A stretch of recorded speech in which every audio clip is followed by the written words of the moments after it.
আসসালামু আলাইকুম প্রিয় ফলোয়ার্স ও বন্ধুরা। আজকে এসেছি আমাদের বাঘা শাহী মসজিদে। আমরা জানি এই ঐতিহাসিক স্থানটি নিয়ে অনেক ভিডিও তৈরি হয়েছে, কিন্তু আজ আমি আপনাদের সামনে এই মসজিদের ইট পাথরের ভাষা এবং এর সংলগ্ন পবিত্র ভূমির এক ভিন্ন অনুভূতি তুলে ধরব।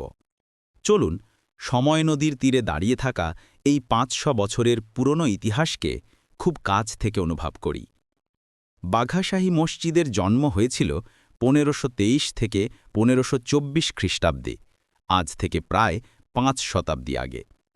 সেই সময়ের স্বাধীন বাংলার সুলতান নাসিরউদ্দিন নুসরাত শাহ এই অসাধারণ স্থাপত্যের ভিত্তি স্থাপন করেছিলেন। এটা শুধু একটা মসজিদ নয়, এটা যেন পোড়ামাটির ইটে খোদাই করা সুলতানি আমলের এক অমর শিল্পকর্ম। মসজিদের দেওয়াল জুড়ে থাকা টেরাকোটার নিখুঁত কাজগুলো দেখুন। কোনো মেশিনের সাহায্যে নয়, শিল্পীরা নিজেদের হাতে কি নিপুণভাবে ফুটিয়ে তুলেছেন লতাপাতা, ফুল ও জ্যামিতিক নকশা।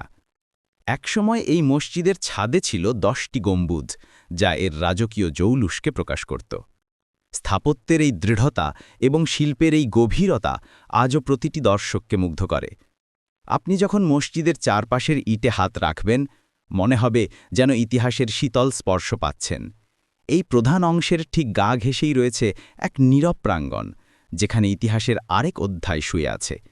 আপনার আমার ভিডিওতে যেমনটা দেখছেন, এখানে রয়েছে বেশ কিছু বাঁধানো কবর। এই কবরগুলো সাধারণ নয়, এরা এই মসজিদের ইতিহাসের সঙ্গে ওতপ্রোতভাবে যুক্ত।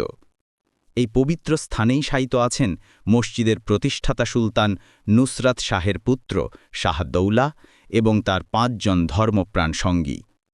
এই ঐতিহাসিক ব্যক্তিত্বদের কবরগুলো আজও পরম যত্নে বাঁধানো এবং রঙিন কাপড়ে আবৃত। নীল টাইলসযুক্ত সমাধি এবং প্রাচীন ফলকগুলো প্রমাণ করে যে এটি নির্মাণের সময় থেকেই এটি ছিল এক শ্রদ্ধার স্থান। এটি আমাদের মনে করিয়ে দেয় কত মহান ব্যক্তিত্ব এই মাটিকে পবিত্র করে গেছেন। স্থাপত্য এবং এই বাঁধানো স্মৃতিচিহ্নগুলো মিলে বাঘা শাহী মসজিদকে দিয়েছে এক অনন্য মর্যাদা। বাঘা শাহী মসজিদ পরিদর্শনের অভিজ্ঞতা সত্যিই অসাধারণ। একদিকে শিল্পের এই মহিমা আর অন্যদিকে ইতিহাসের এই নীরব উপস্থিতি, দুটি মিলে এক গভীর অনুভূতি তৈরি করে।